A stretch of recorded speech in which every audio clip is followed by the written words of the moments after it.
Good. All right, we good? Sorry, yeah, you're all set. All right, welcome everybody and thank you. It is 6:37, and I'm going to call to order this meeting of the Hamilton Master Planning Committee. Thank you all for coming. Sarah, thanks for joining. We have a quorum. We are missing a few members, but let's get into it. I think we'll start. This is the part of the meeting, I guess, where I'd offer anybody who's visiting or online a couple minutes to comment on anything not on the agenda, but seeing none. Why don't we jump into approval of minutes? So what do we have for sets of minutes? I didn't bring them with me, and they're not They're actually in listed. this packet. They're in the packet. Okay, so November the 14th, 11/14. and we also have January the 18th. 118. And Marnie, I think, did you send something? Was that different or? Yeah, I saw a typo on the second page. Oh, okay, can I get a motion to approve meetings of 11/14/23 and 1/18/23 as well? So moved. On the 8th, yeah, So second, discussion here, let's go with any issues. on the 18th, starting right off, high bid should have an R. Wait, which one are we talking about? The 18th of January, Oh, Where should there be an R? Where was that, Jeff? high bid should be hybrid. And then Kasner is spelled with 2 S's throughout, not one. Thank you.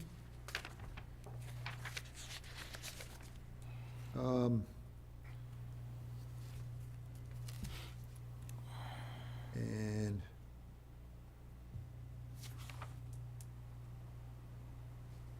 I didn't really get a chance to read much further than that. Well, there's a typo on the last page, the fifth line up from the bottom. It says as L instead of as well. I caught that typo, I didn't catch the other two. Okay.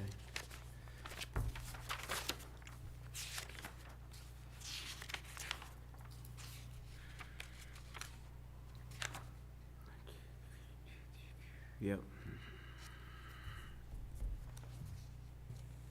Anything else, grammatically or content-wise?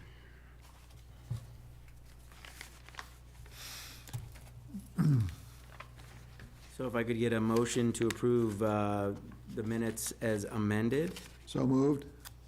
second. There's a second. Minutes are approved. Oh, no, we didn't vote. What's that? We didn't vote. Oh. The second was, all in favor? Aye. Aye. I'm scrambling today. Minutes are approved. All right. So we haven't met for a while, but I know a lot of activity has been done with Sarah and team, and a very important meeting with the department heads. So if we could kind of get an update on, what's been done on the plan itself, and some feedback on the meetings that took place, that'd be great. Sarah, Patrick? All right, well, I think I'll just go on ahead. So, hello, everybody. Like Bill said, it's been a little bit. Nothing new with me. But so, back on December 19th, I had the opportunity to meet with all the department heads of Hamilton. We had we were able to glom on to their regular staff meeting. And we had a really productive conversation where we went through all of the proposed action items that we had drafted. And we got a lot of good feedback. We got some new ideas. There were some ideas where they were just like, sounds nice, but no way. So we really refined it down to hopefully a set of items that are relatively realistic. And that the staff can get on board as well as the committee. So there's a comment period. We didn't get any additional comments from staff, but based on what we heard at that meeting, we went ahead and produced a sort of updated draft, which I had Patrick circulate to you earlier. So that's what's falls for you to review. So we are at the point where there's very little of the process remaining. We're really close to the end. I have got a little visual.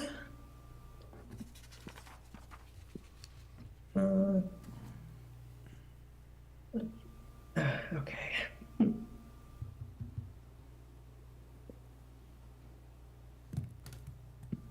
Hold on.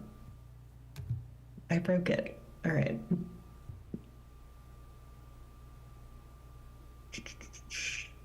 What did I do?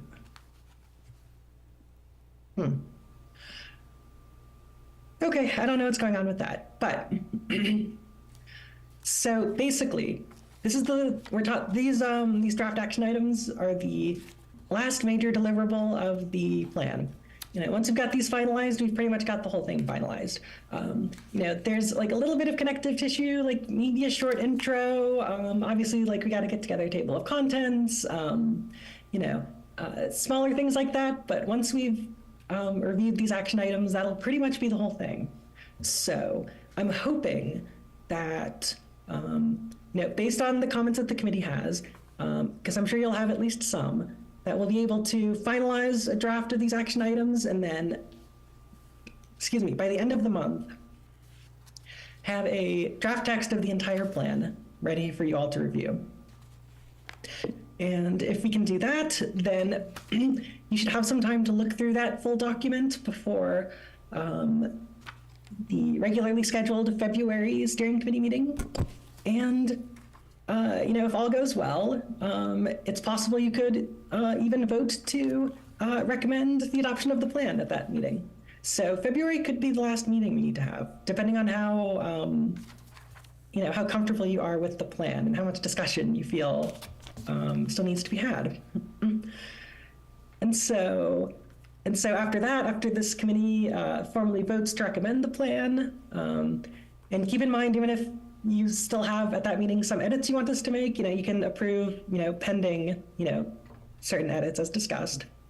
At that point, it gets referred to the planning board for them to hold their hearing and hopefully vote to adopt it. So that's sort of the time frame we're talking about. Like really trying to get this to a close, wrap it up with a nice plan. Sarah, where are you going to be filling in text somewhere beginning sometime in this month that we can read, that we can look at? Where will that be? I will send it to you. So you'll have seen everything separately, but we're going to compile it all into one final document draft for any last review you want to do, any final comments you want to provide. So you won't be doing chapters sequentially somewhere where we can just kind of read them as we go along? Are you're gonna wait until you have the whole document before you submit it? Well, we pretty much already have the whole document. Oh, okay, well, that's fine. Yeah, I mean, Right, you've I seen think all we the have it in pieces. pieces already, but we don't have it. I don't think we've ever seen a draft of I know we've seen pieces all around, but we haven't ever seen like a draft, full draft, right? Is that right? I don't think I've seen, where are the pieces? I've missed something here. Are the pieces in HamiltonMasterPlan.com? Yeah, that's a great question. Like there isn't a place, I mean, we've seen things, but we don't have that is true. We used to have the drive. We don't have the drive anymore, right? Actually, do you think all the drafts you've seen are on HamiltonMasterPlan.com? I can double check that, but I'm pretty sure we did keep that updated. So, I mean, the end product would, like, what are the other text, and, because we've done assessments, we've done, we've gone through all the elements, we had a 100-page document, we all kind of broke up and kind of made edits and tweaks, and then we kind of, shifted a little bit, but yeah, I do wonder, like, how it all comes together in one body of work and how it flows, you know, where these actions that, you know, in goals that we set up, you know, we've aligned them to the elements. You've now met with the department heads. I see you've put responsibilities. I assume they put the level of complexity, or maybe we did, and we got timeframes and resource needs. So yeah, seeing it, a look, you know, before the end of the month, and it says a full text of master plan delivered would be helpful, certainly before it goes to the planning board. But also interested in feedback, you know, from the department heads on what they saw on the actions of, is it meaty and is it something that is actionable in their minds? Did you get any feedback or sense of that? There were a lot of comments. I think that department heads overall, and don't take this personally. No. They looked at things a lot more critically and a lot more in step with what their individual departments in a day-to-day basis Yep. have the potential to address Yep. or not. Yep, kind of their playing field they focused on. Right, Drill deep, not exactly. wide.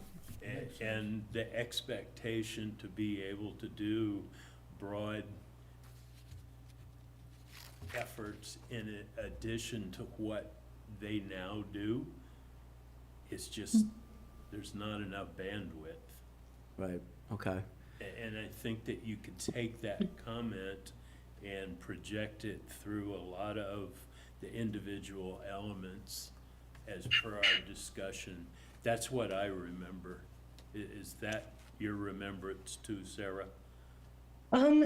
Pretty much, like, obviously, the staff have, you know, staff capacity at the front of their minds. So it was helpful to hear, like, what they pushed back on, what they seemed to think was reasonable, and sometimes they offered alternative suggestions when we proposed something that they didn't think would quite work as we worded it. So this is the sort of tightrope to walk of, you know, wanting to propose, like, ambitious, helpful items, but also have them be something the town could conceivably do in the 15 years. So there's definitely stuff in there, like, the town does not have capacity to do right this minute, but we try to build in, like, a sort of, like, realistic vision of how the town could get to that capacity. So, like, there's nothing in there that requires a whole new department, you know, because that's just not happening. But there's some stuff that's like, okay, if we, you know, use grants cleverly and, you know, leverage these resources, then maybe that's something that could be realistic in 5 years. So it's sort of a balancing act, but I think that's what talking with the staff is very helpful for, because they're very pragmatic, because they have to be. So hopefully we've gotten a more actionable but no less robust set of actions here. Did you sense, I get the, we don't have the resources, whether it's people, time, and dollars, right? All those resources, how can we do that? We're busy with what we do, but was there a nod on the head on the actions and the call-outs? Was there any feedback on you missed something, or, yeah, we need these, we just don't see a path to getting there? We've said we've needed these for 15 years, some might have said, I would imagine.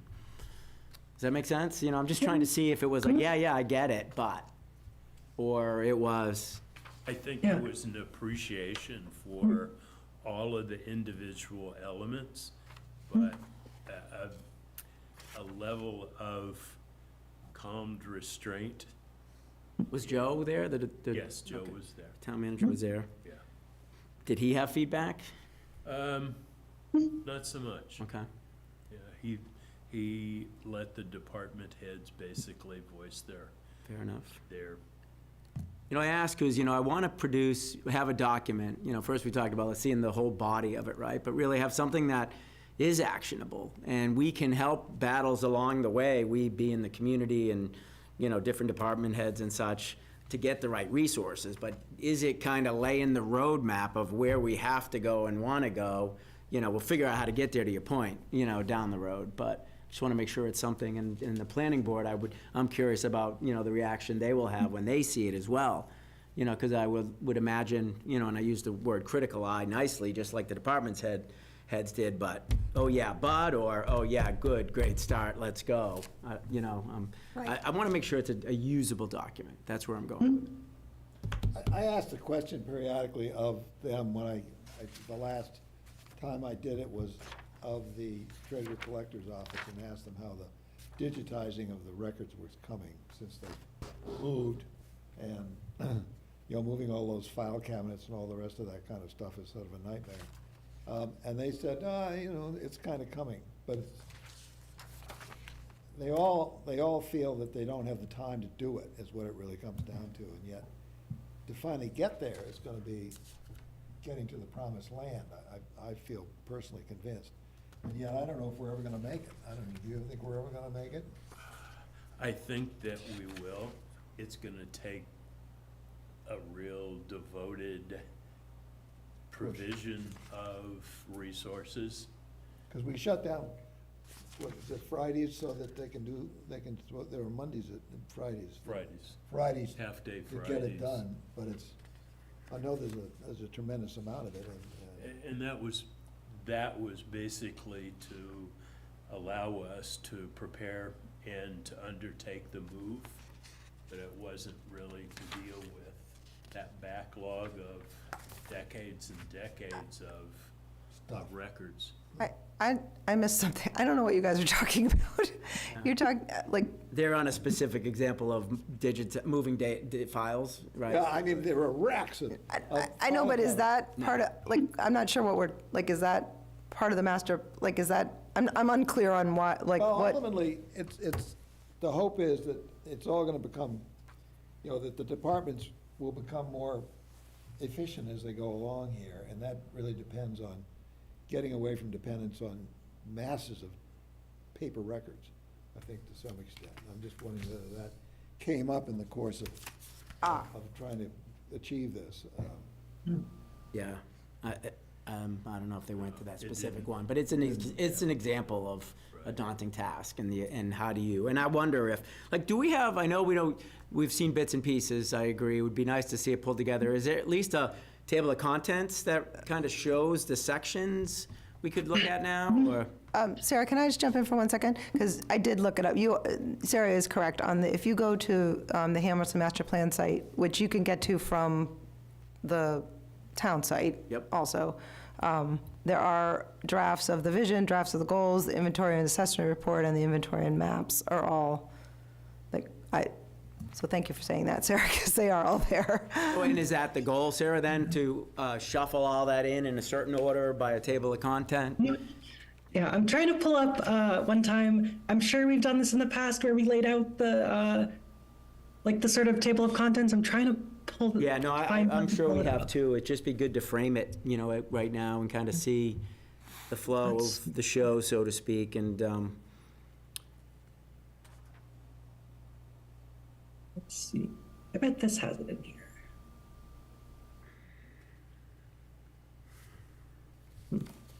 No, that doesn't. Okay. Rather than waste time trying to track down a visual, I'll explain it to you and I can follow up by sending a visual.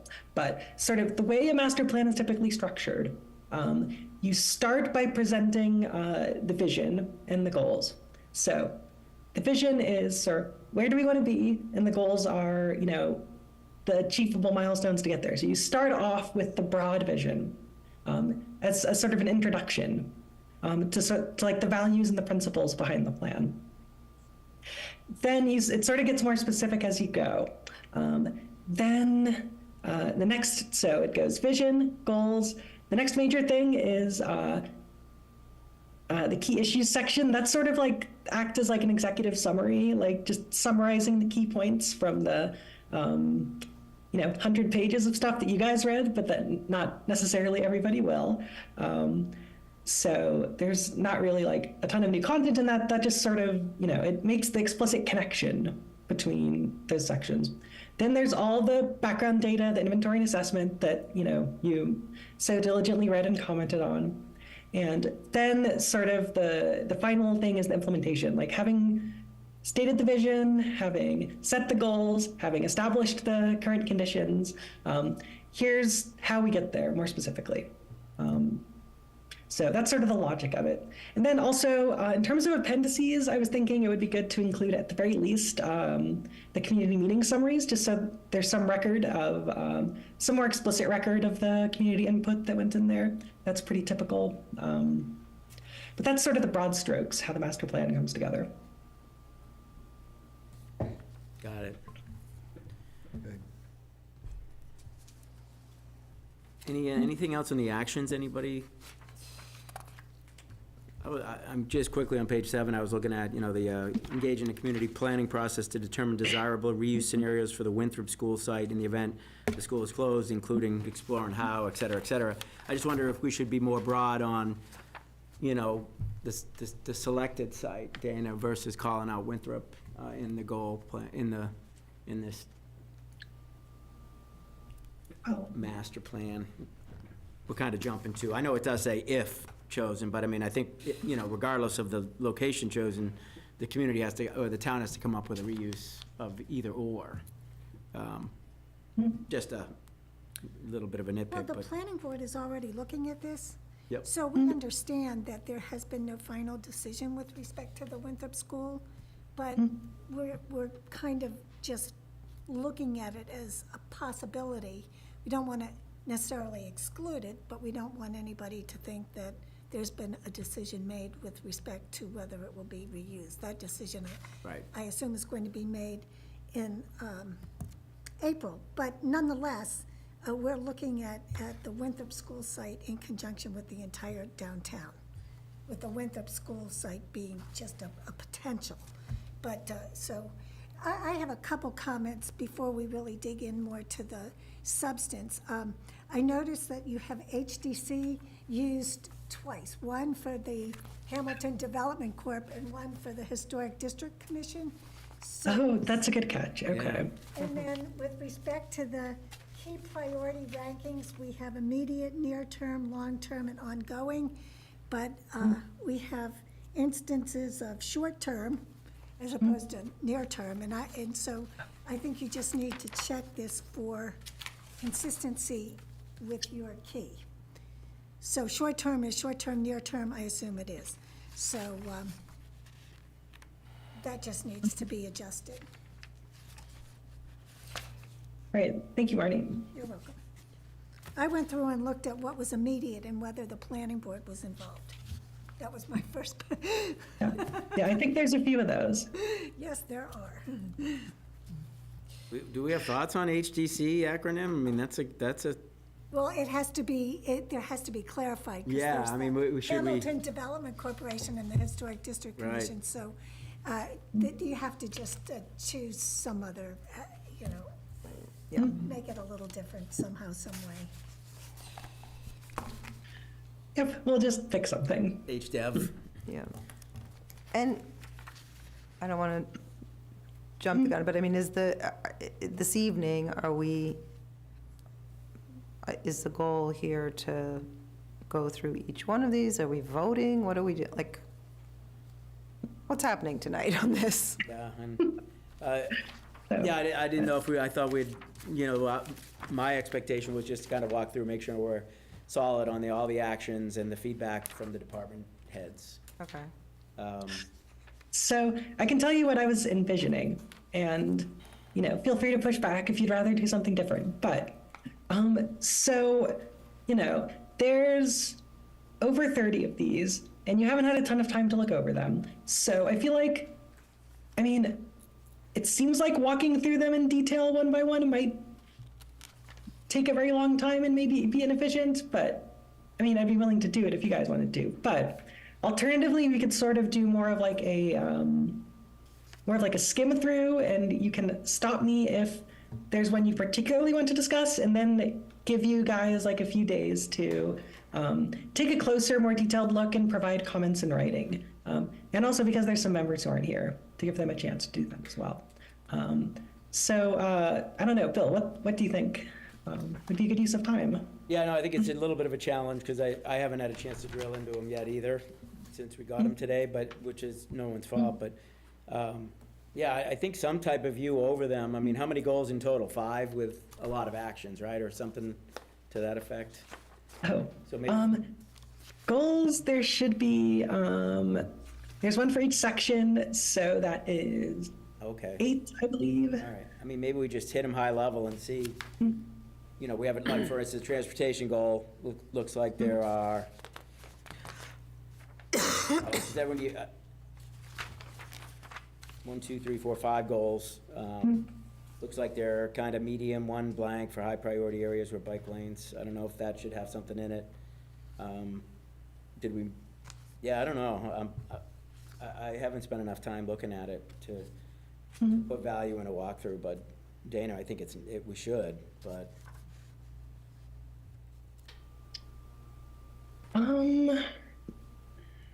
Let's see. I- Trying to think if I have any ideas of how to approach this, like, effectively. So yeah, I think my thought was just to very briefly summarize each one, and then if there's one Yeah. that seems interesting that you guys want to discuss in person while we're all together before you go do your own individual comments and closer readings, we can stop and talk about it. Sounds good. Yep, sounds good. Okay. Let's do it. Right. Full screen.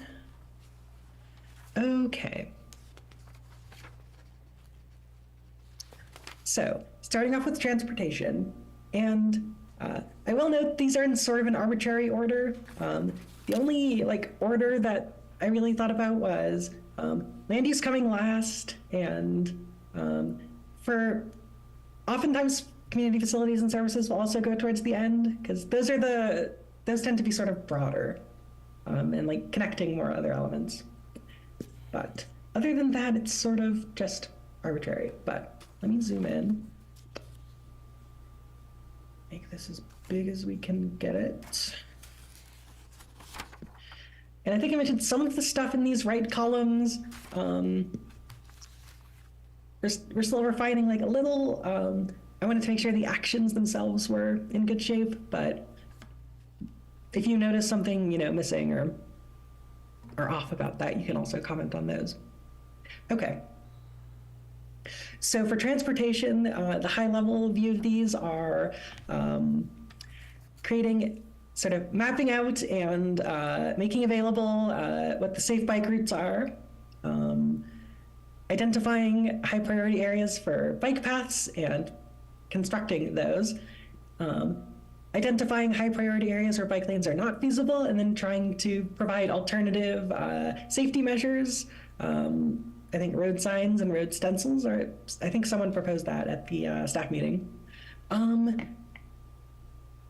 Growing the electric vehicle infrastructure, and then trying to identify vulnerable populations that need more access to transportation resources. So,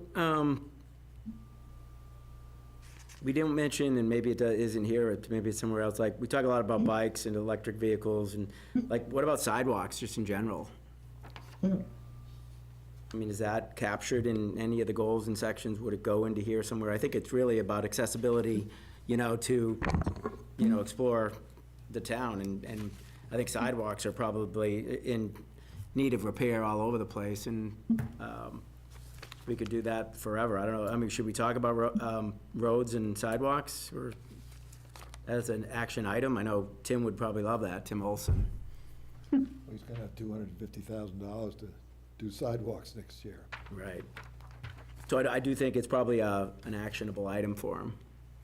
I know the select board had asked, specifically asked for that, and then he tried to they were throwing in some other stuff, but I think sidewalks should be called out as an action, whether incorporated within or added as a row. And I don't know I think sidewalks would probably be an important call out. Whether it's, maintaining existing or creating other, new ones on busy roadways.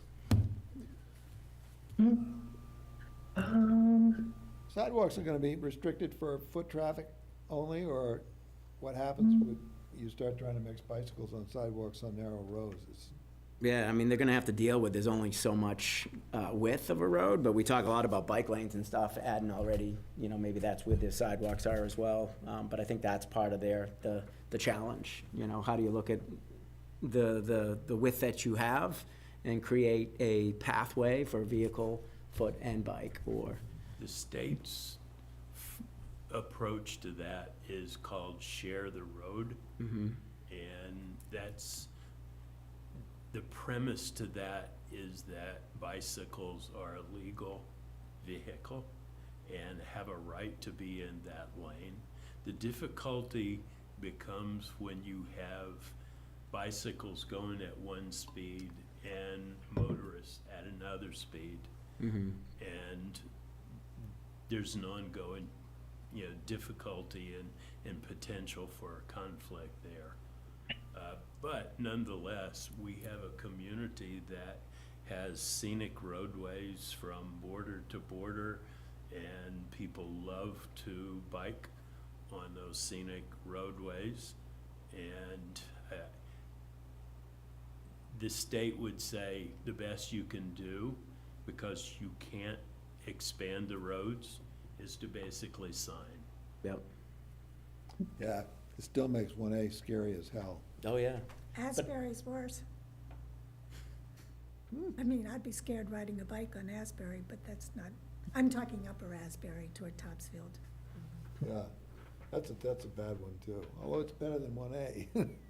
1A is, So I mean, maybe that's a good way. I like how Patrick mentioned, share the road. Maybe it's like optimize, you know, accessibility to our scenic roadways, you know, by sharing the road, you know, with vehicle, sidewalk. And we focus, like if I saw this and I didn't know the town, I'd be like, oh, they want bikes. That's the major draw there, right? But it's really about accessibility and how we do that. Right now, we do have roadways. I think, you know, people can get around in their cars pretty well. We'd like to enhance how they can on bike and foot, I think, too. I think we're missing a little bit on not mentioning pedestrian foot traffic by maintaining and extending or adding sidewalks, you know, where needed. I- Yes, no? I'm just, this is just a thought, I don't know how that, but maybe the answer is just in the first action step, create a publicly accessible, regularly updated map of safe bike and pedestrian routes across Hamilton. I mean, I don't know if that's what you're shooting for. Yeah, maybe that, yeah, I kind of am, like, you know, maybe it starts, you know, share the road is the action, and do that by maintaining and extending sidewalks, creating bike paths, something like you just said, but it encapsulates or whatever that share the road. I like how you put that. not a lot. And of maybe roads to that's a good share. first action. I think it leads in nicely.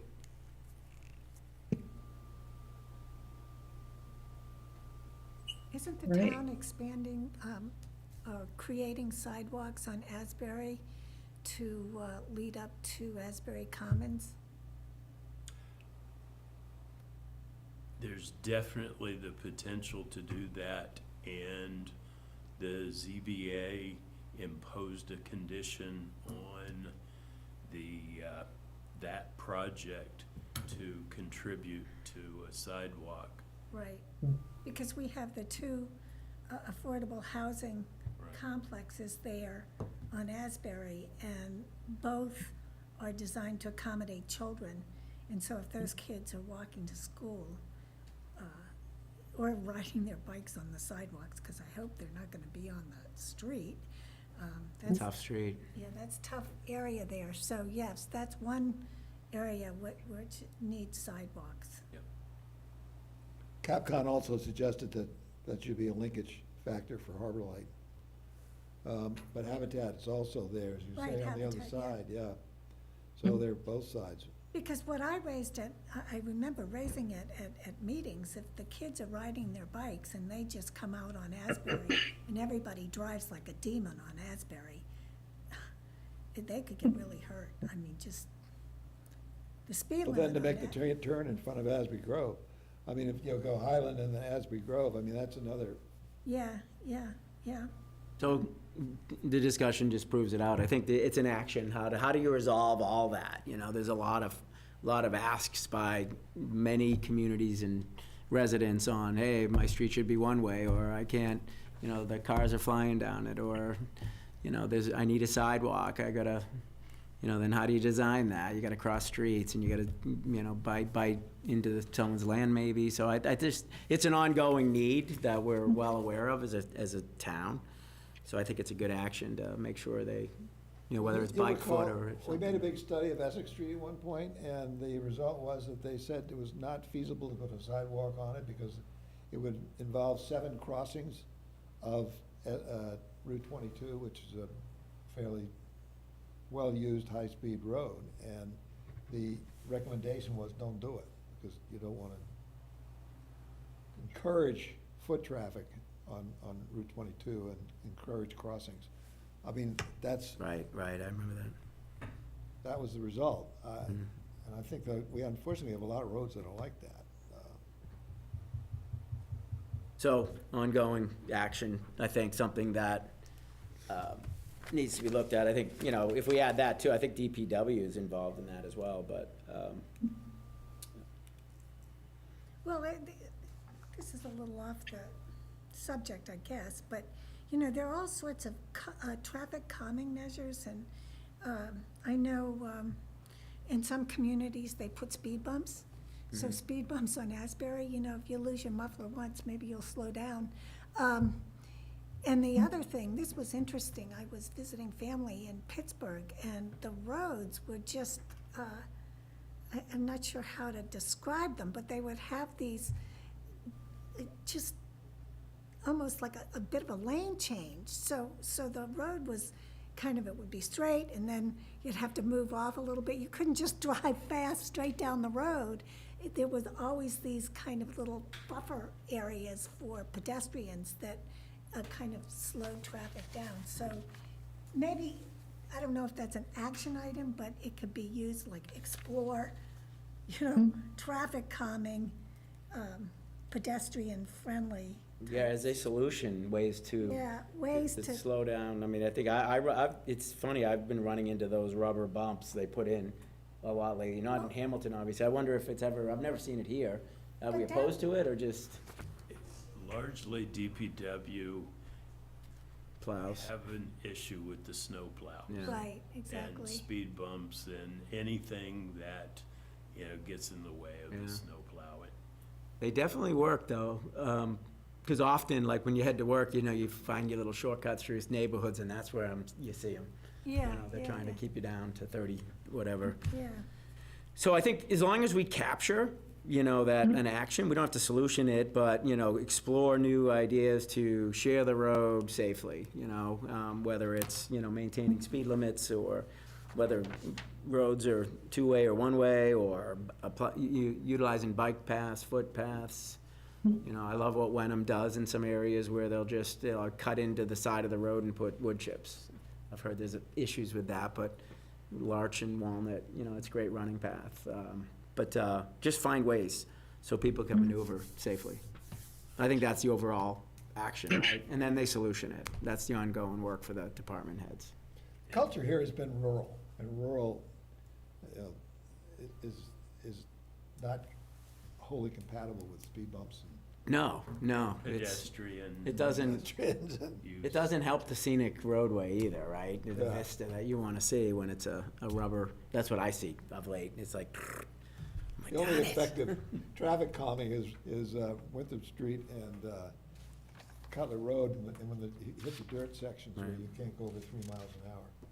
Anything else in this goal that anybody want to bring up, talk about, anything relative to timeframes? You know, I think the department heads will leave level of complexity to them. You know, they've got the resources and such, but I kind of like that share the road theme on this one. If I haven't said that yet. Yeah. Yeah. Okay. I've got some good on this one. All right. All right, next up, natural resources. Okay. So let me just get all this on one page. Here we go. Okay. All right. So the first one is about trying to require the installation and maintenance of shade trees. We heard that from a lot of people. Offering more incentives to use green infrastructure and low impact development and try to encourage environmentally sensitive development. Creating a public database and awareness raising around different environmentally friendly options to provide to residents, and then increasing, the capacity with a conservation agent, and working on educational and awareness spreading around that. With respect to the first action item, require developers to install and maintain shade trees, that should really be amend bylaws to do that, because we would have no mechanism as a planning board to require that without some concomitant bylaw. Agree. That's a good edit. And then with respect to amend local bylaws, we're talking about our bylaws, we all know they're local. I don't think we need that descriptive term for it, they're just our bylaws. And before I forget, and this is just kind of going back to the key here, you have key to estimated financial resources and you have dollar signs, but you didn't use them in the implementation. Yeah, I sort of went back and forth on that. I don't know if I'm going to add that back in or not. I don't know. What do you all think? Do you think that would be helpful or no? I don't Or- think it's helpful. I don't think it's helpful, because what can be cheap today will be expensive tomorrow and vice versa. So it tends to suggest one thing that might actually not turn out to be the case. So I think the way you have it now, without trying to actually assess a cost, is probably sufficient. I don't know if whether people I agree agree. with me or not, but I agree. I don't know what other people think. Can I ask about the third one, work with volunteer? I just didn't really know, can you just tell me more about that goal? Or that action step, work with volunteers to create an up-to-date, user-friendly database? I don't know, I feel like that's something I hadn't really heard about, talked about, right, and who's going to work with them? What body? I think that in discussions, it seems like the Environmental Impact Committee might be a good Right, body to run with that. right.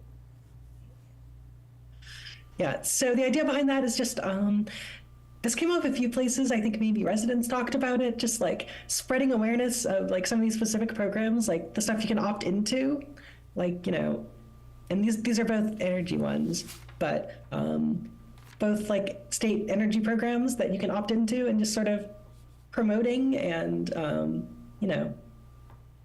maybe having a section on the website, just sort of like actively promoting utilizing those resources. Okay, so I get environmentally impact committee, but what is EM? I don't see that in your list.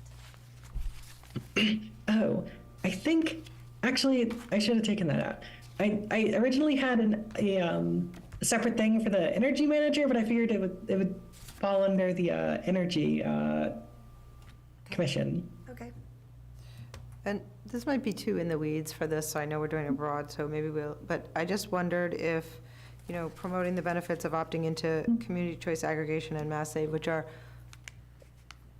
just, they're specific state programs, but I wonder if we don't, and this is, again, something just to think about, like, I wonder if we don't want to box ourselves into, like, we don't know if, in the next year, the state is going to open up a new potential program, like,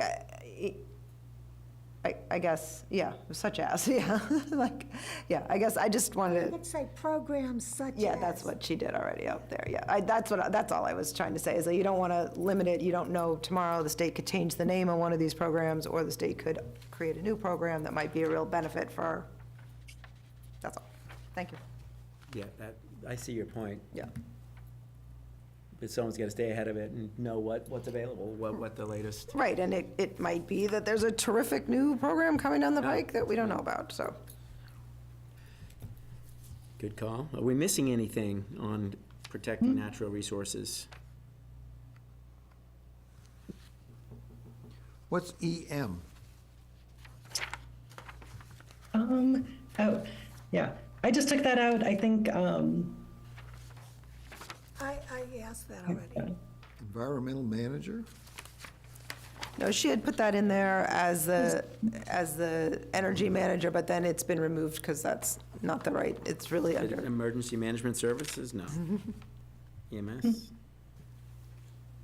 EMS is in there, but not for this one. I need to clean up the list a little bit. I initially listed every possible department that it could be, just so I had a Rolodex of options to choose from as I was filling these in. But I need to go back and clean it up a little bit, clearly, with the double HDC that I didn't catch. Yeah, and I think the responsibility, sometimes it's, a primary, but they'll work in collaboration with many departments and heads. Maybe that's referenced somewhere, but you're right. Yep. I think it touches everybody, a lot of these. and again, can I ask, if we're ready, about the last one, again, I'd just like to know more about provide resources to hire a full-time conservation agent. Is that,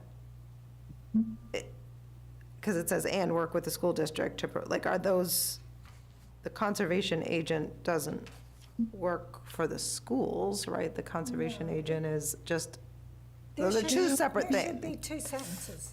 You're right. Two sentences. Yeah, Hire a conservation agent, period, work with the school district. Take out the end. right, but I mean, I guess, yeah, just to clarify, it's not is it the conservation agent who is working with the school district? Or is No, we need it? a conservation agent full-time. No.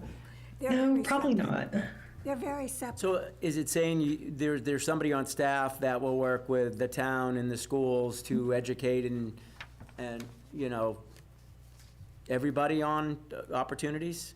I think part of this is that a number of years ago, the part-time conservation agent engaged various science classes from time to time, helping them to understand wetlands, uplands, regulatory law regarding the two. And, that went on for a few years, and it discontinued when the person who was doing it That Jim retired. Hankin? Yeah. Yeah.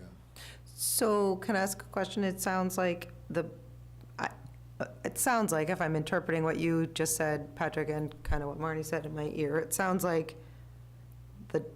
the meat of this goal is a desire to hire a full-time conservation agent. And that this is just portion of the duties that you're hoping that person would do? True. Is that, That's how I interpret it. Yeah, I think that's right.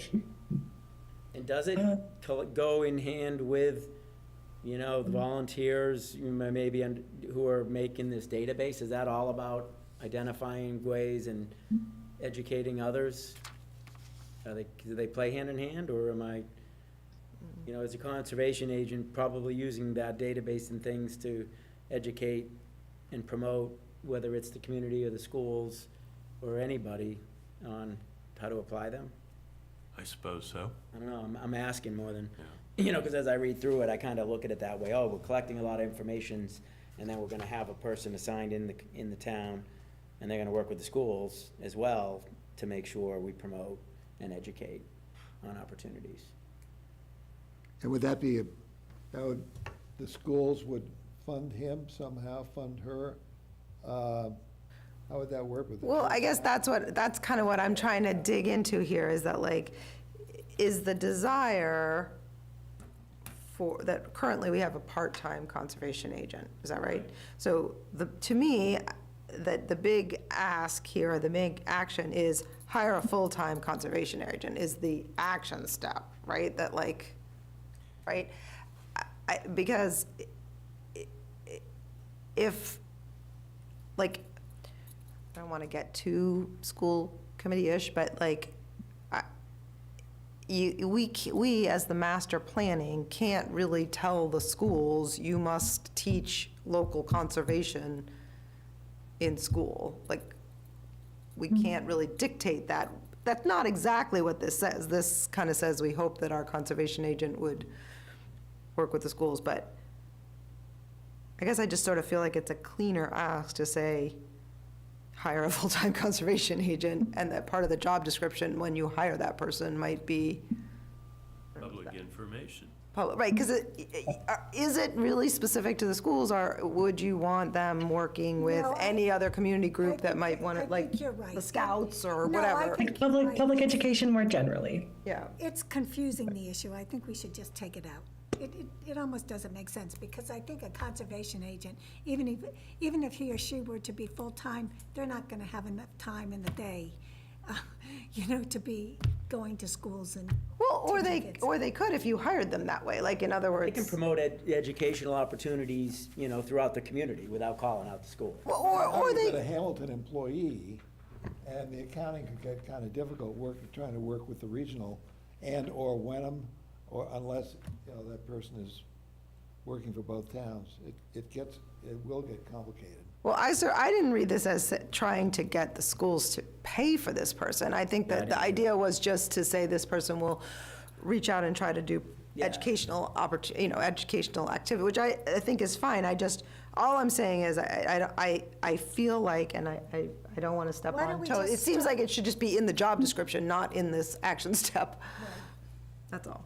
Or we could just say, promote educational opportunities about Hamilton's natural Yeah. resources, and that could just be putting stuff on the website. And also, if they chose to work with the school district, great. could. They could. Okay, I like that. Fair enough. Okay. Anything we're missing? So we mentioned in the goal, the carbon neutrality by 2040, so I think that's up there. I don't know that I guess there are. Yeah. That's the roadmap to it in general.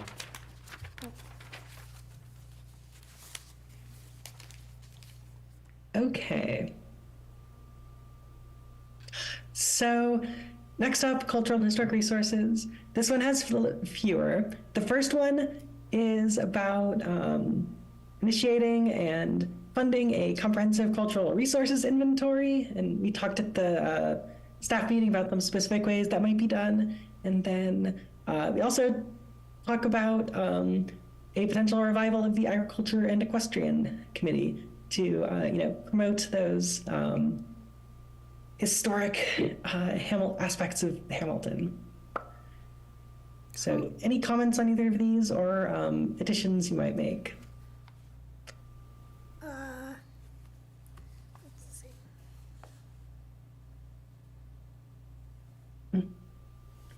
I would think that it might not be the worst idea under recruit volunteers to add the Historic District Commission to that. Kind of expand the number of entities that might have contact with the equestrian and agricultural community.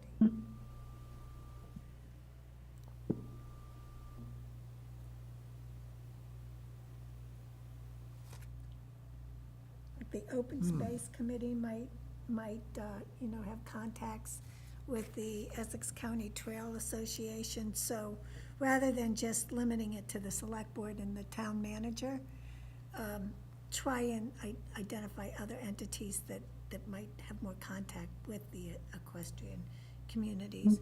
Bill, are there any equestrians on the select board? Not as of today. I didn't think so. Glad as a kid. There's one on the planning board. There you go. There's one on the master plan steering, two on the master plan steering committee. That's right, Rosemary. So cultural and historic resources, overall, we're saying we need to take an inventory, basically, of everything we have. And then do we want to make sure we maintain them, or, you know, I know we've had the, I don't know, what's the right word, the cannons or whatever at the entranceway into Patton. There was a long thing, I know the Legion is trying to update names on memorials, things of that nature. Is that incorporated into this, or is that what we're calling out in that action on the first one? Maintain, and, I don't know, because I do think with a lot of historic resources, you know, are maintaining them. They're old, like this building. What, Am I missing something? Or is- no, I just think that it might be, I may be wrong, but it just seems like that action step, the first action step really is specifically to create an inventory using, Yeah. like, it's really, it's not about maintaining, it's getting It a, is creating it's the getting inventory. clarity about exactly what, a you know, comprehensive, And Right. It's list, like our that's all. assessment we did. It should be in that, a lot of it, right? I did a historic site survey in Center County, Pennsylvania. It was the first job I had after I got a master's degree. And myself and two colleagues formed a little company, and we got a grant to take a photograph of every historic building in Center County. Nice. And believe me, it took a long time, and Center County is far larger than the town of Hamilton.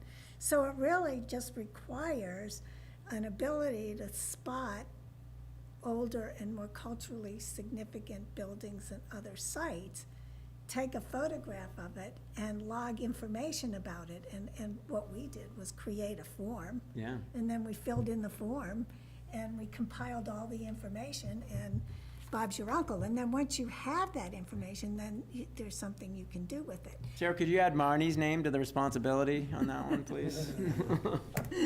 That sounds like, yeah, that's perfect. I loved everything you just No, said. but you know, what's interesting That's is great, yeah. drive down Asbury Street, and you'll see, you know, intermittently, the exact same house.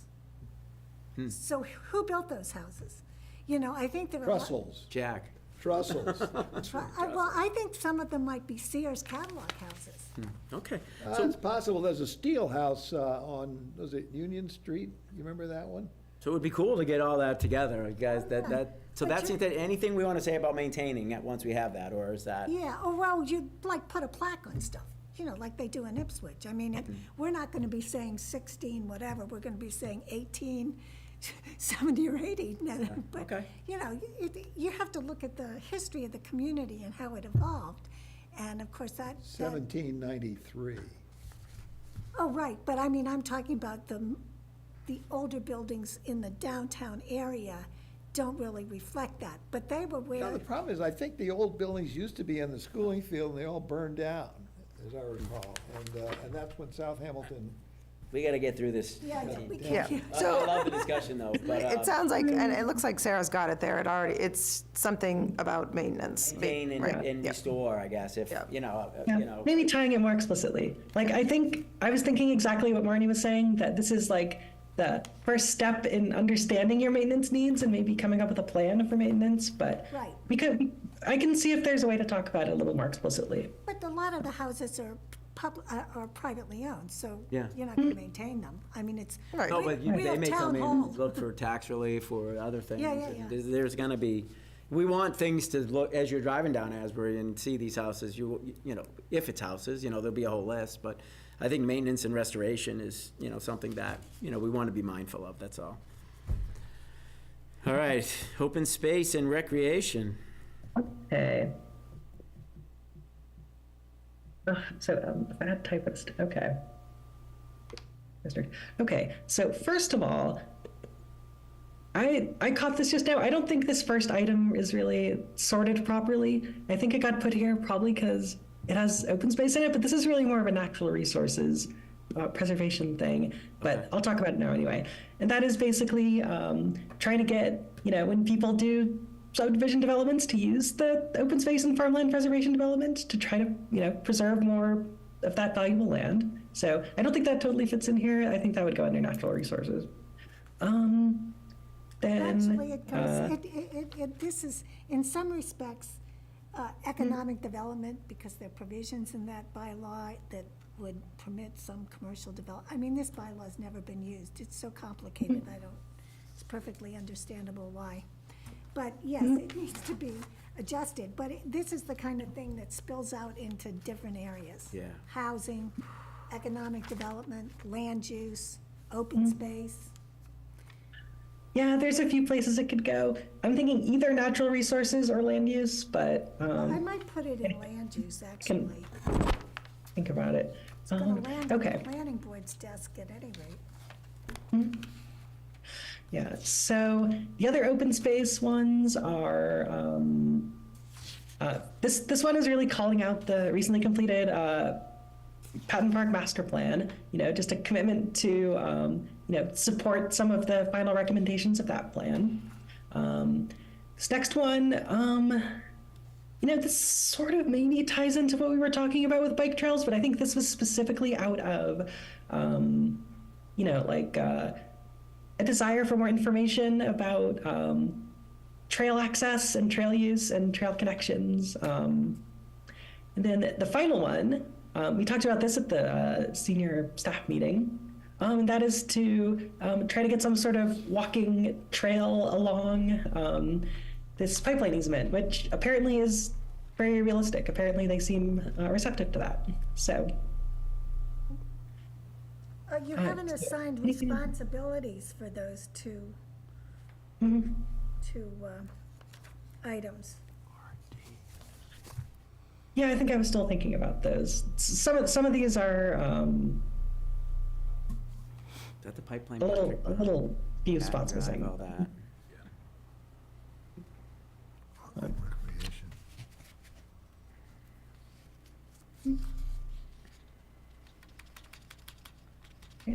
Any other comments? Anything else? I mean, this is a big goal for the town. I mean, I think we do a decent job at it already, but we're gonna have pressure on it for sure.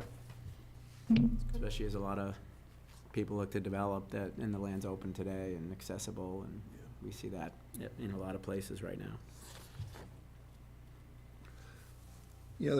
The Create University Accessible Pathways, the big problem with mapping all that is where it goes across private land. ECTA sort of runs into a jam there because people don't want necessarily paths in the Yeah. maps that cross their Right. land. Yeah. They may have signed the accessibility under 61 and so forth, but that's where it gets complicated. And that's where the rec department and DPW wouldn't play any role at all. ECTA is about the only organization that would play any kind of a role. They're all useful and used and open and accessed all the time. But You don't necessarily want to make it official. Yeah, but the hard part, See, that's Woodland Mead. I mean, people use all the trails there all the time, but I'm not sure that we want to say they're open to the public. so I guess, which my- they are, because 61, there is that place where you tick, accessible by the public. And they're not all that way. so I guess I'm just, like, if we have it as an action step, then whoever's responsible for this action has the obstacles that you're Yeah. bringing up, They'll solve it. and those are real, but I don't think it's a reason not to put this as an Not really action obstacle. step. But I just think, is it worth listing something like ECTA, because they are really the keepers of the, Well, I think the Open Space Committee might be one group that would contact the ECTA. does that still exist? I don't think it does, because Richard Boroff, I think, was in charge of that. You know what, Bill, that should be on your select board agenda, is the Open Space Committee. I think that was Richard Boroff, but that really needs to be reconstituted. It just dropped off the, Yeah, it Face fell of the apart earth. prior to COVID. I mean, we could put that as an item here. that should be an action item. I think that's an important thing to Yeah, I pursue. agree. That fell victim to So assure a politics. viability of open space committee? Yeah. I mean, if some, Yeah, it is kind of, Yeah, that got killed by local politics, unfortunately. do we drill into like senior housing at all, and should we in here, or do we talk about diversity, income, affordability Yeah, enough? Is that, that's on the housing goal. that what you're on? Yeah. Okay. Oh, did I skip? Yeah. I thought we were on. No, I think I just hadn't caught up with you. Yeah. Yeah, we're pretty much there. Yeah, okay, let's see. So there's definitely a few items in here explicitly about affordable housing. You're right, there's not as much that's like super specific to senior housing, although definitely senior housing could be part of any of these that include like affordable housing. They're both sort of, public interests in providing types of housing. So As long as Some we're of these talking about a strategies could be diversity, right, of addressed either. housing, whether it's, I think it's a real issue, that's all, is we have an aging community, and they're getting priced out, so we need options. Well, if you look at I know we talked a lot about that specifically when we were formulating the goal. Yeah. And, because you notice it says affordable housing appropriate for every range of ages, household sizes, including affordable senior housing. Yep. So, It is called out in the goal, it's just not an action. yeah. So I I love think the way that the goals were some of these strategies would like ideally result in that variety of housing, but you're right that it's not as explicitly like connected that way. But okay. So See if It there's could something just more be as specific simple as the about first senior action. housing. It says adopt multifamily housing and ADU, adopt diverse housing, to meet the goal, and it's stated in the goal. But either way, it is in the goal very clearly, though, so.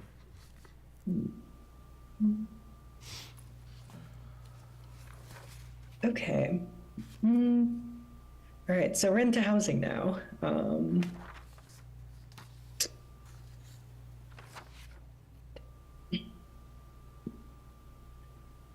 Oh yeah, I guess I should read through them.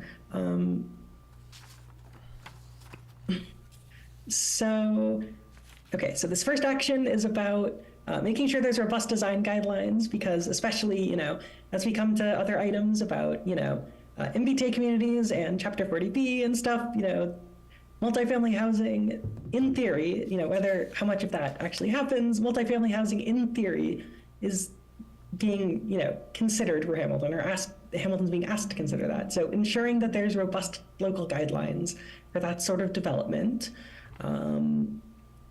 Then this next one is just about, making sure accessory dwelling unit bylaw is as good as possible. In a similar vein, the estate overlay district is another, I believe, underutilized aspect that can be retooled to actually provide more housing. Updating the housing production plan, because yours is about to expire in another year. And then just continuing to work with local affordable housing production partners to, champion, help with site selection and support projects. Okay, so with respect to the first item, adopt multifamily housing, this runs into the MBTA communities law, section 3A, and so that's not medium term. That's immediate. The Hamilton has until the end of this year to adopt multifamily housing That's right.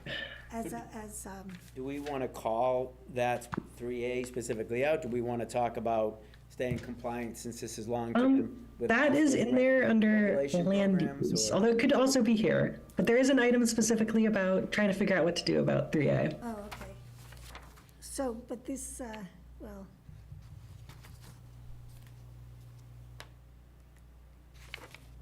Was it something about the overlay district? yeah, it's under land, it's the very, very last one, under land use, develop a strategy for achieving compliance with the MBTA communities law. Yeah. Maybe that fits better under housing as a primary. Yeah, that's the main goal for the program. Yeah. well, All but right. actually, the guidelines, they're not regulations. Right, The most guidelines. recent iteration, and I believe the date was August 1st, does provide for mixed-use Okay. development. So it's not just under housing. That's true. That's the problem. Can we with reference these their things. asterisk and have it in both? So Yeah. some people will go just to a section of interest. you know, and this one does clearly overlap, especially if it's mixed use, but, With economic development, Currently it's listed under land use, which is the last category.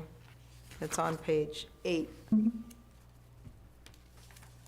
Yeah, so I think probably it does belong primarily under housing, cross-referencing economic development and land use. So that actually does bring up something we haven't talked about as explicitly. There is this column, the first one on the right, where we can, cross-reference other elements that it applies to. I think that way to address like someone just going to a section and not looking at the other ones and seeing everything under economic development. Is there anything else that's relevant to economic development? Once these are like finalized, they'll all be numbered. So for each section, there can also be like a, see also, action 4, goal 5 or whatever, and cross-reference it that way. So people know there's others that at least relate to them. Well, the other thing you could do is adopt multi-family housing opportunities throughout Hamilton to distinguish it from the MBTA communities, which is a half-a-mile radius of the train station.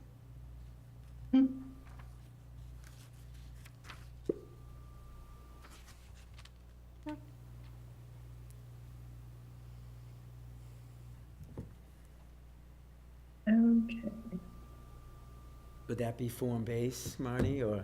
Well, no, if you were just to have as a goal to. Yeah, I get it. It could be anywhere. Yeah, that makes sense. We're talking about the form-based code for the downtown area. Right, but that could apply to all areas, right? I mean, so as I read, to ensure new development is in line with Hamilton's aesthetic character, right? Which is, that made me think of it.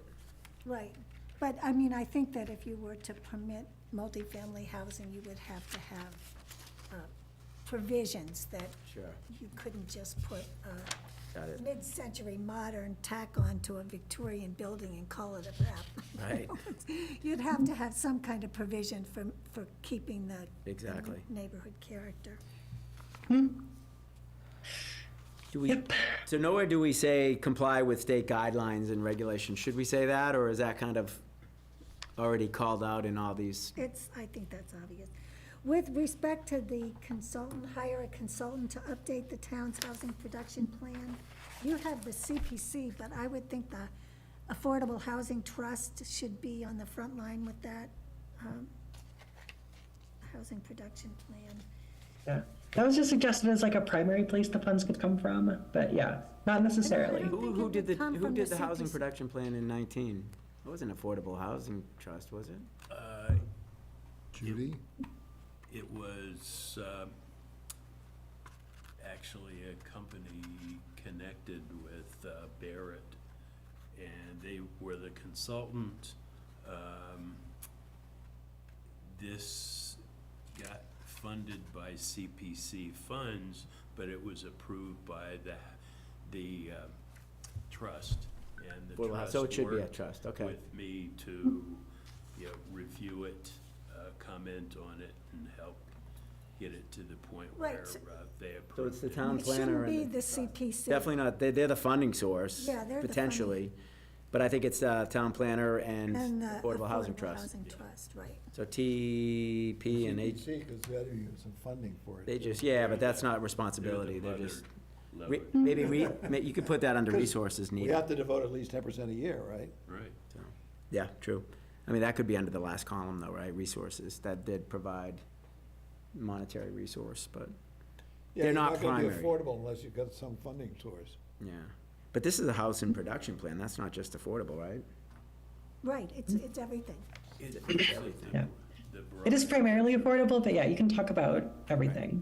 Right, so I think that the town planning, Patrick could stick around and do that for the next 10 years. In his spare time. All right, good discussions, by the way. Oh, I agree. I'm getting some very useful comments. Okay.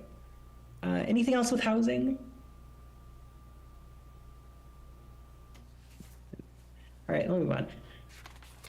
Again, you'll have more chances to comment, so not the end of the world if we miss something. Okay. So economic development. So obviously a few of these reference the HDC because they're doing a lot of work in that area. So the first one is working with them on downtown streetscape improvements. The second one is about trying to adopt more, and this is also related to housing, but like flexible mixed-use development. At the staff meeting, we talked about there's been some attempts at this, but just a couple ways to try to promote more commercial and residential development through improving regulations. Working on signage and wayfinding in the commercial district or downtown. Then also, we discussed, we went sort of back and forth with this on the staff, and I think what we landed on was just like looking for other like key, like small scale areas where maybe commercial zoning might be appropriate, because there's a very tiny amount of land that's in commercial, but there's some major roads with some potential for like, you know, neighborhood scale, carefully zoned commercial development. So, comments on these?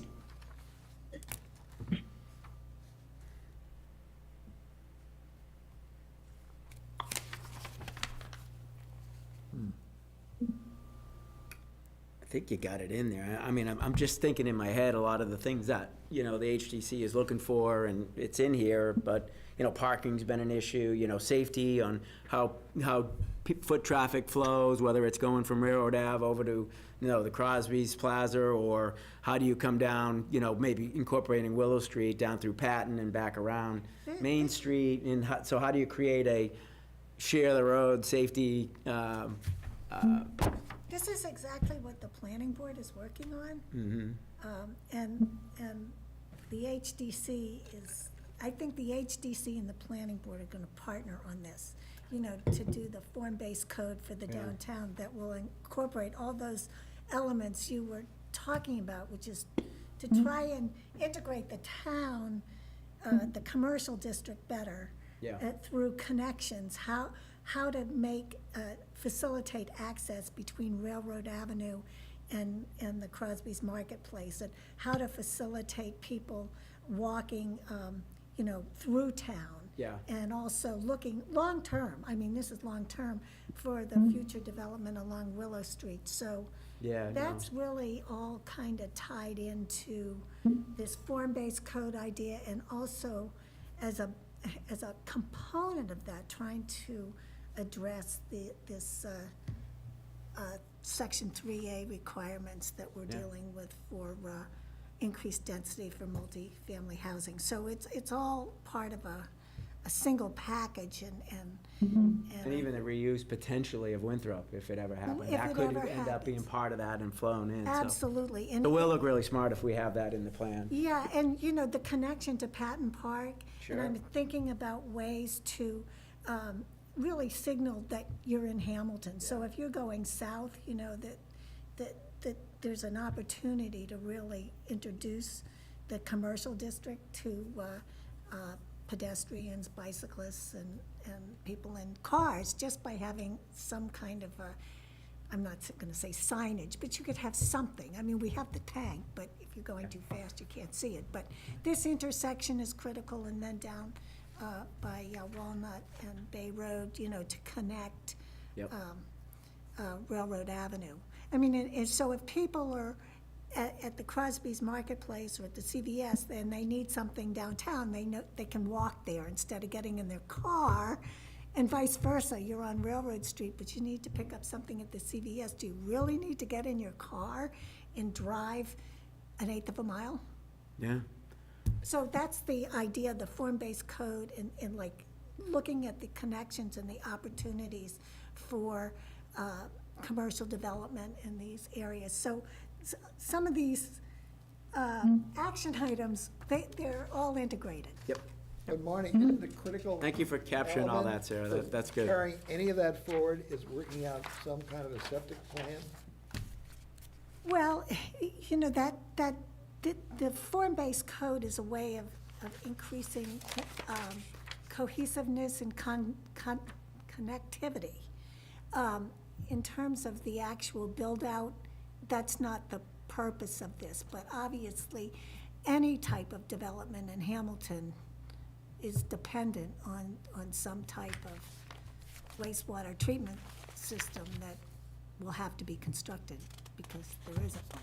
So should that That's be, it. And the whole point, I think, is as you take that planning entity, that whole that you're talking about coordinating within, that itself needs to have that service somehow, on Yeah. a centralized or decentralized basis, I would think. Well, I'm not an expert on wastewater treatment, but I think in Essex, they use tight tanks all the time. Oh, it's improving all the time, and there are a lot of ways to skin the cat, and everything that we've tried to date was, hit a dead end for proper reasons. But I think it just has to be on the overall planning. Yeah, so when we say support towns' businesses, I mean, part of that is there is a challenge downtown for any, restaurants and seating capacity because of wastewater. Should we call that out as a known barrier for our businesses today?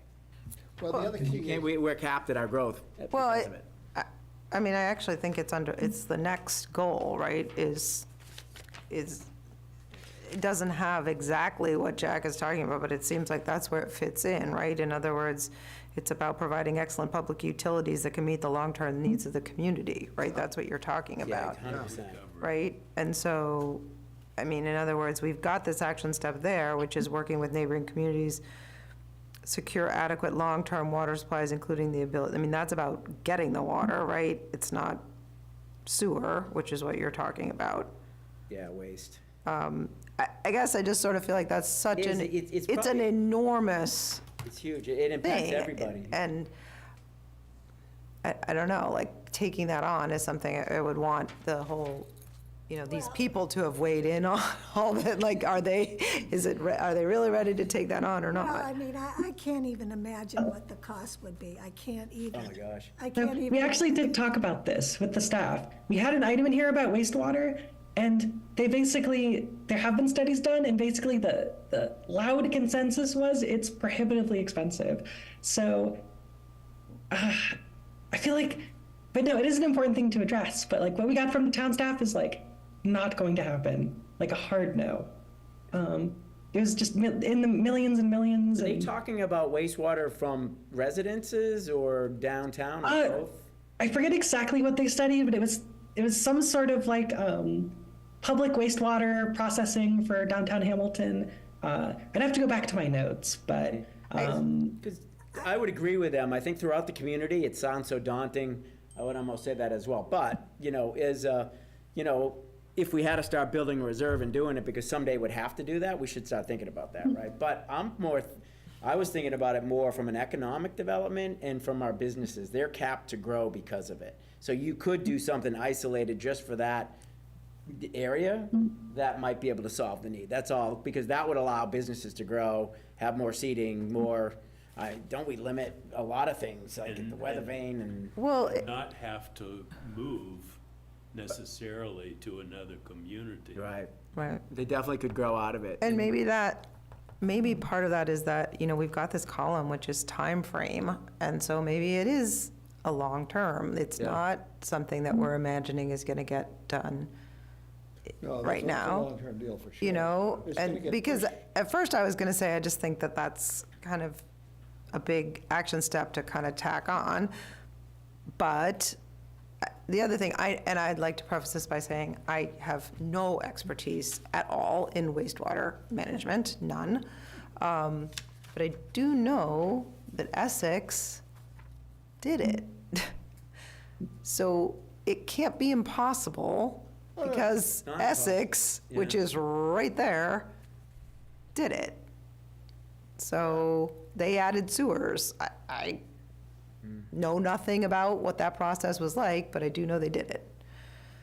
There's a real whack, though, the Ennis No one Canal. thought cars could drive themselves and be electric.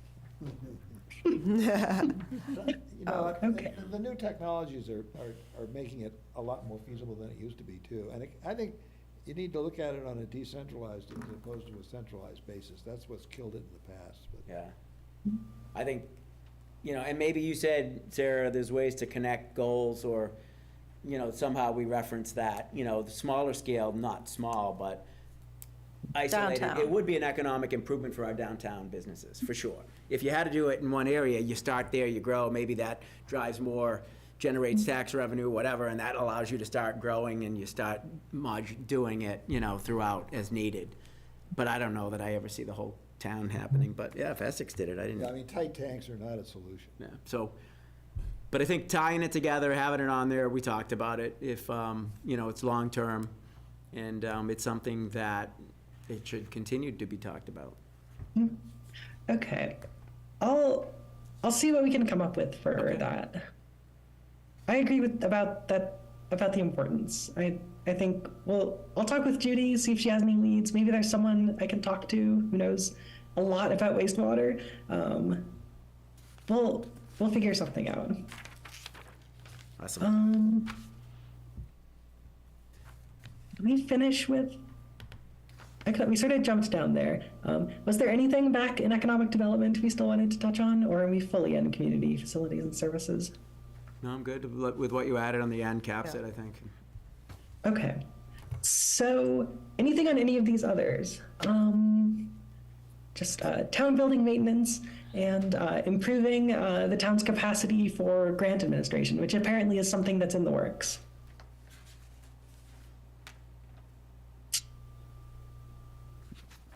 Thanks. The second to last section. So I guess, maybe I'll think about it before I. Yeah, We can come I'm back gonna to think it. about it and what I. We should include schools, is that what you're thinking? Well, I know I actually know when we discussed creating this goal. I wish I could remember exactly, but we talked about hypothetical action steps, and I think it was something around,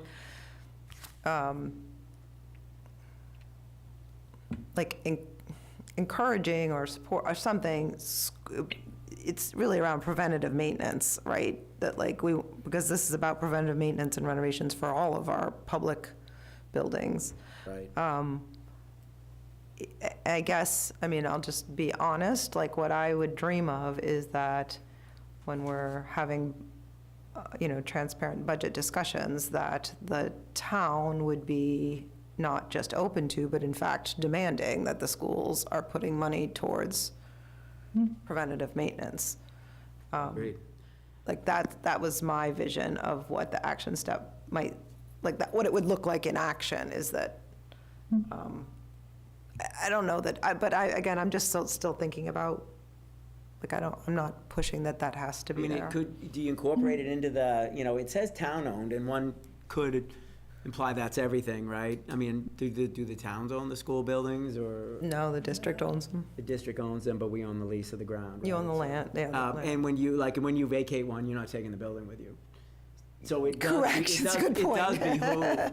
So where I'm going is, you could say town and school, town-owned and school properties, Yeah. Because at the end of the day, what we're trying to do is, mitigate big expenses by maintaining Right. along the way. And maybe it just needs some, I agree with you, and I also think we need to just, because it's difficult, it gets complicated, can the consultant really, if it's a town consultant, can they tell the schools what they have to do, and we have. That was going to be my question, what you Right, brought up earlier, Dana. Right, exactly, and How we much? have- How much can we say about the school? Right, and we have one school building that's in Wenham.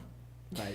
So it's, And that's where the school comes into, that they encompass them both. right, so I guess that's why I was kind of holding off on what do I want to say? Yeah, Because I think it's more just that I actually, my goal really is what you have there at the bottom, which is that my dream for the schools on this particular goal was that it would be sort of a mutual agreement to sort of demand from each other, effective preventative maintenance to protect the things that we've Yeah, I invested think, in like together. you said, open budgets, it's and I don't think we're far from it, but, you know, work in partnership with schools, so you go into a town meeting and you need something, or you approve a budget or a capital item that you're singing from the same sheet of music. Yeah, And it's not, absolutely. no, schools need, it's this, you know? Right. That's And- why. And, it's- yeah, exactly. And like I said, I really am pushing it as a, you know, sort of the reverse situation that like I would think it would be important for if let's say the FinCom said to the schools, where's the preventive maintenance in this? Like, you know, as like, because I'm just saying both ways, right? That you want to, the money to create the schools comes from the taxpayers in the towns. And so we want The big problem, Dana, if I may, is that there's a real cultural problem with that, because there's always been a feeling in the towns that the towns only had bottom line responsibility, and everything above the bottom line, Yep. the town should not mess with. The fact is, we supply all the money for the regional. So, no, I've always thought that was unrealistic. I thought that was really a bad way to go at, because I think the preventive maintenance gets left by the wayside in many cases. so you're 100% right that the vote This is bottom. is a bottom line vote. But, and I think I can only speak to the past few years, I can't speak to, you know, I was not in, I mean, I was involved, but I wasn't on the school committee before that. But we have a lot of conversations with town boards showing our budget. I mean, I was in a chairs meeting today talking about our budget with other, you know, with the chairs of other committees. So, We got another, like, quintuplet, whatever you call it. right, exactly. So whatever, so you are 100% right that in the end, it's a bottom line budget. And you're right, like on the floor of town meeting, it's not okay. Like someone can't get up and say, let's take this line item out. And you're right, it's an up or down at that point.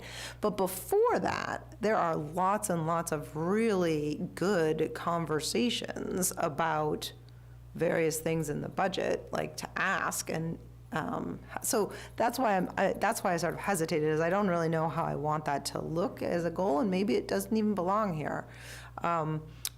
But there are really good back and forth conversations about the minutia of the budget before we get to the final vote, which is the bottom line. Well, yeah, I know. we don't Capital wanna get too items deep are in the approved weeds here. singularly though, right? Yes. So, I mean, and when I think of facilities, I do think of that. So it's like preventing, you know, $100 million or $50 million, or extending the life of an asset. And that's why, you know, I agree 100% with everything you said. Like, there's a ton of discussions more than ever that go in up front.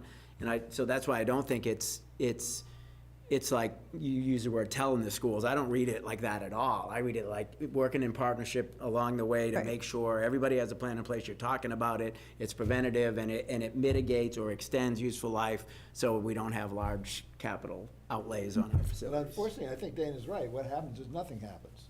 And we I think a go lot's been through- happening though. There's a lot of money Oh, going it's into huge. I mean, we're tons looking of. at the roof right now. I don't think I said $3 nothing million. happens. $4 million for the high school roof. I mean, these are massive things that, and But just the boiler. that's probably overdue. Oh, it's way overdue. life use, and the so that structure should be apparently out is there and out insufficient to carry solar panels. But you've probably seen their capital plan. It's pretty extensive. Well, the 17th, I gather, there's a big meeting on the capital plan, which I plan to come to, so. So I think it's good. Everything I'm saying is I think there's good coordination. I like to present in a plan that says there's partnership, and we're talking as separate legal entities about the preventative maintenance and, you know, of all of our facilities to extend the life. That's all. Yeah, and again, I'm not married to having this as an action step. I think this was a good conversation. I don't think we need to resolve it right this Yeah. second. Is Oh, my take on it. Yeah, but it's Okay. critical, you're right. Yeah, I've got some notes on it. I'm thinking how it could be formed into like a good recommendation, and how I'm thinking about it is like somehow like in the same way that nothing happens with the master plan unless you have like someone institutionally pushing for it as like a regular scheduled expected thing, like somehow create some sort of system where that's just a thing that you have to talk about at every meeting. And just like, I don't know. I got to think about it more. But that is an interesting point. I think you should think about it. I will say, as Bill just mentioned, we actually do have a mechanism already at the quintuple board meeting. It is kind of something that there's already an opportunity, so it's both town select board, both towns FinCom and the school committee. Like, Cool. it Okay. could be as simple as like that preventative maintenance is discussed at that meeting, you know, I mean, like, I just want the department heads in the town to make sure they're communicating with the schools and supporting, to your point, when things come up. It's not a surprise at a town meeting. Yeah, no, we support preventative, maintenance. We do it all the time on our facilities, and that extends useful life, you know? It's not that they're telling or saying, it's just like working in conjunction or partnership with to support, maintaining, because at the end of the day, it's impacting the residents, right? Because whether it's going through the school or the town's budget, it's funded by taxpayer dollars. Yep. And that's who we're trying to support with the master plan. Yeah, and it's like the town and the schools can't make each other do things, but they can like sort of be almost required or at least expected to have the conversation. yeah. So I think that's the direction we'd attack it. If we do end up coming up with something good for this, then I think it'll be something like that. I like that. Just facilitating the conversation. Okay. Community facilities and services. We're almost done. Only land use after this. Any last items on this? Well, the first action item, I think, should be tied to the last action item. Are you on land use or are you on? Yes.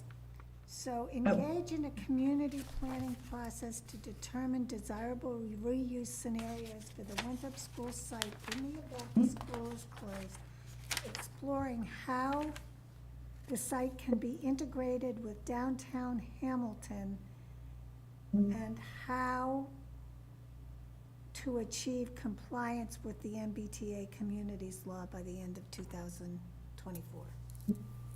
Maybe Okay. they're related.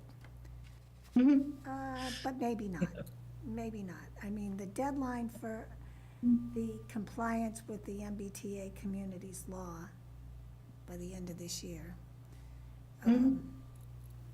Is it August or the end of this year? End of this year, but End of it's in my, well, Patrick, what's your opinion? I think, It's the end of this year. oh, but it is the end of this year, but whether it could be obtained or not is the problem.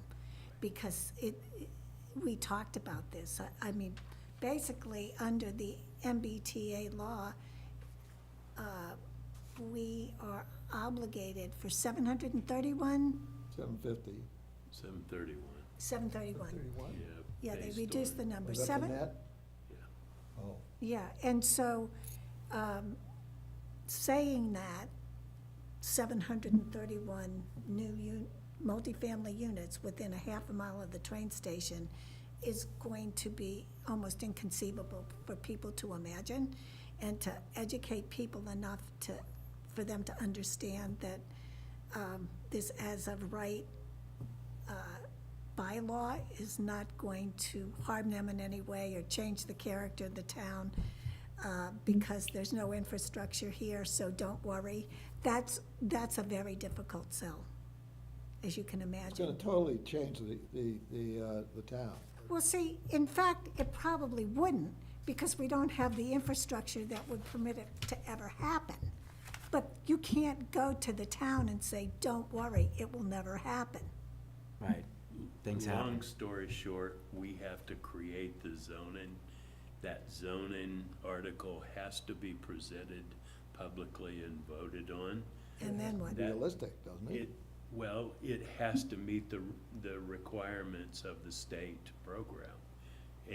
But whether a developer ever builds a single unit, that's not a possibility. Yeah, I mean, we can't hope for And that. exactly, that's, it could be that a developer would buy up a boatload of They'd be small incented to parcels for the density. and, do the 15 units per acre. But it could be that a developer looks at it and says, I can't make any money out of this, I'm going somewhere else. And that's a greater likelihood because our land value is so high here, and at the same time, the commercial land value is low because we have limited commercial demand for property. It's all Well, the other residential. problem is that Wenham, right next door, has an equal obligation. Right. And it's gotta be sitting there on the Prince property or something along that, I mean, that's, those are Could the be. properties. If you go on their website, they've got a lot of, they've done a lot of presentations and Have they? meetings on it. I learned a lot, on their website. I encourage you to go look at it. And we've asked the town manager to come in, like, basically take a whole select board meeting and kind of data dump, understanding the guidelines, what has to be done by when, and then, what the impact could be. The guidelines are clear. They say that the towns have no obligation to build the multifamily housing, and they have no obligation whatsoever to make infrastructure available for the housing to be built. But you have to have. The district. The district that a developer can look at and ascertain whether or not it would want to construct the necessary infrastructure and build the multifamily housing. But that's, To do that, though, they would want to go high and Yeah, you- dense, right? but That's where the I, limits come in, isn't it, that you can't go above, what, 3 stories or We- something? well, we have a 35-foot maximum building height in most of all the bylaws. But if we change that, would that be permitted if, for us to change that? We have the ability to set design criteria of dimensions. And so long as we create the ability to do 15 units an acre. And Patrick, you got the sense from speaking to the person at the EOHLC that the form-based code was not something that they would view negatively. Right, Correct. they basically say, if you can make that work, Right. go to it. But could we build, for example, Russian concrete blocks, the way they destroyed all of the cities of Eastern Europe? I suppose that's possible, I but mean, not that I'm suggesting would that's a do good it? thing to do, but if we decided Who that would was the do only it? way we're gonna do it, and the So, developer. We're could trying come to out. solution here, but, and I think, it's definitely an action. I don't know if we did narrow it right down to MBTA. I don't know if we want to, like, broaden that a little bit to all state regulated guidelines. Well, no, the MBTA is out there. That's an immediate one, And- but I mean, and I think see- from a, it is. Yeah. Yeah. But It's this is there. just Immediate- saying an overlay district. That's all we got to do. If we want to be real specific, we just need to define an overlay district, Right. which Wenham is doing. They got 3 scenarios, and so that's all we need to do. And then it's the doability. But, there's a lot of things that are going to come together that could make it more likely than not, especially with available real estate downtown, that could be, So it's things this master plan needs to have as an immediate goal, and they need to work towards that. And so it's here. And in terms of other state regulations, up when I talk about the housing production plan, where are we? We call out that, that's the primary tool to, for the town to plan to be in compliance under 40B. So those two are called out specifically as like the main housing regulations that Hamilton has to comply with. Is there anything else? It seems like we're narrow on the actions and on a broad, because I look at land use as foundational to all of, everything we're talking about tonight. Absolutely. And we're really just kind of talking about a couple specific things Well, here. Sorting things But under not that land use broad. is tricky because I could think of like off the top of my head half a dozen of things in other sections that could easily be pulled into land use, just because developing land use regulations around economic development, developing land use regulations around housing. So land use is one of the most commonly overlapping sections. Like there's a lot of things that are at least partially in land use. So in putting this together, my goal was to under land use put things that are like primarily like land use planning projects, but it's sort of tricky. I think, Sarah, that the workaround is to have some type of an introduction that basically says that it's ill-advised to silo these action items because there is overlap. So just because an action Yeah. item appears under land use doesn't mean that it doesn't have economic development or Yeah. other aspects to it that could fall in another category. So just a kind of one paragraph introduction, so people don't just go to land use and think Right, that'll and be think- the answer to all the problems. Right, and then as you, They're integrated. right, and then as you said earlier, Sarah, about the, under, responsibility, that it could have cross-references for other, Right, exactly. Yeah, we're definitely going to do a bit more with cross-referencing, for sure. Yeah, there are interdependencies across all elements that. Yep, okay. Anything else on land use from anybody on the committee? A lot of work, fewer rows, a lot of work. All right. So that was a great conversation, everyone. I really appreciate that. So in terms of a deadline for written comments, in case there's anything any of you missed or any of our colleagues who are not here, to give them a chance to provide comments. I don't know, like a week? yep, so the 17th. That sound reasonable? No. Yep. All right, so, yes, all written comments to, send them to Patrick. Patrick will pass them along. Just centralize them on Patrick's desk, and I'll get together, finalizing this section, pulling all the others together, and we'll have a nice document to look at by the end of the month. That's the goal. So by the end of, and then sometime in February would meet, is that what this is saying? I'm on the Yeah. remaining. So we would Yeah. send So you will need comments. to meet at least one more time to vote on the plan. Whether or not you feel you need more meetings, that's sort of up to you, but at least one more, because you have to vote. Yeah, I think that's good. I just want to make sure, we have ample time ahead of that meeting to have the full text master plan in our hands to Yeah. digest. So, The Even goal if was we to go give and you 2 source it off weeks, the but you site. can push it if you want it. so you're looking at, I love that it's February 14th, so it's, which is, yeah, I got that. but, yeah, both Valentine's Day and, I'm looking at my calendar, also Ash Wednesday. Yeah, we won't meet on that day. And we can hone in on the day too. I think really a big step is, when we get the document in our hands, and then we can say, okay, we've got a week now to look at it, digest it, and then we'll get together, somewhere in the second or third week of February at the latest. Does that Well, sound? Yes, I was just going to say, it's always better to try to pick a date if we can. Okay. So Like, let's you look can at our always change calendars. it, but it's Yeah. better to have it And- on And we there. don't have to stick to Wednesdays unless others are really hard pressed on a Wednesday. Works well for me, but I'll be flexible for this. Yep. So, I'm flexible all right, as so well, let's just- whatever works. for the There's committee. dependency, so we're gonna get some comments back. You've got, you're gonna get it back by the end of the month, the full thing? Is that something we'll see in an email? Will be, go to a website to see?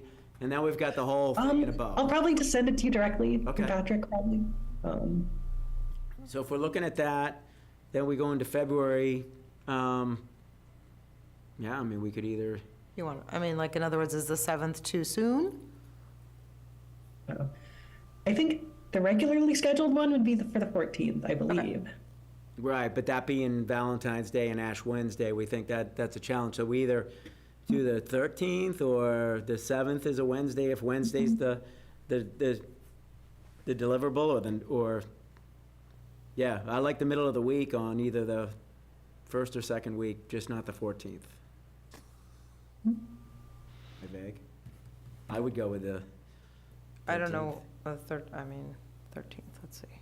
13th. 7th might be tight. I'm trying to be sensitive to Sarah too, and thinking if we get it, if we have it you know, the 30th, and we're gonna have the rest of the week, you know, in January. The 30th is what, a Tuesday? You know, so the 7th would probably work. 7th Yeah. works for me. Okay. 7th? If you think that's enough time for you guys, that's fine by Let's me. go with the 7th for now, Yeah. you know, and, Good. Danny, you good with that? Yeah, that's, yeah, Wednesday, the 7th, Yes, 6 o'clock? 6:30. 6:30. Sorry, 6:30. Okay. All right, it's in my Guys calendar. wanna go earlier? 6:30, I mean, Wednesday's the one day I am flexible, I work at the house. I think, I don't mind, but I think we don't have everybody, 6:30 has been when we always are, 6:30. so we stick with 6:30. 6:30 is good, 6:30, Feb. 7. And around Jan. 30, you know, we'll get the full document. And then we'll shoot to get it to the planning board. I think we could do the end of February if we move this up, right? Yeah. A month, depending on how that meeting goes, but we'll shoot that as a goal. Yeah, I mean, once you take your final vote, it can go to the planning board. So, All right. Great. And Marnie, anything in particular you think we should do in advance of getting it to the planning board, or how we communicate, present to? How do we want to structure that kind of handoff so that they get a, Well, can we talk about that on the 7th? sure, Because we'll have a meeting before that, and, well, I could even just ask, I don't think this is something I probably Okay, yeah, let's- communicate through Patrick. let's make sure that's on the agenda. But it might be helpful to just have a broad overview of exactly what you presented earlier, how the master plan is constructed, you have the visions, goals, and just kind of give the planning board an outline. But again, I mean, the bottom line is, everyone on the planning board is going to have to read it from the introduction to the end of the last appendix and assess its import. So let me just think about that, and I'll That's fair. talk to That's fair. Patrick and see how helpful that would be, because really, we have to really parse it and evaluate how to talk about it, but I don't anticipate that it's going to be an enormous problem at all. I mean, I think if the master plan steering committee approves it, are the select board members going to read it? Will they have any comments on it, or? I will. I will likely, and I can either do this or work with Sarah and Patrick, but it's some type of, like you said, overview, kind of, hey, we start this process, you know, kind of bring them through to where we are, you know, and then, you know, kind of a one-pager on what's in front of them, Right, and then have them read it, yeah. I Right. think they'll want to, yeah, I would hope. yeah, yeah. It might be helpful if they did that first, Yeah? because the planning board is the buck Yeah, stops I may, with I mean, us. unless you guys think otherwise, and this is good discussion, is like, when I get it, you know, we may want to have the select board kind of look through it as well, I don't know. I mean, at least offer it. But I'll think about that. I try to keep them updated every meeting, just kind of Yeah, what we're yeah, flowing, yeah. but yeah, I do think, you know, people are anxious to see, you know, read through all the work that's been done in Right, one piece. And, you know, their duties ascribed to the select board, so they might want to know what's coming their way. Yep. I have a feeling that the planning board is going to be really impressed with the number of items coming their way. You could call it impressed.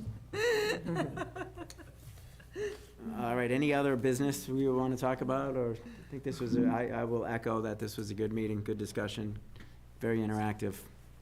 I have nothing more. Well, thank you. Sarah. Yo. So I will entertain a motion. So moved. Second. All in favor? Aye, Aye. That's a Great. wrap. Have a great night, everyone. thank you.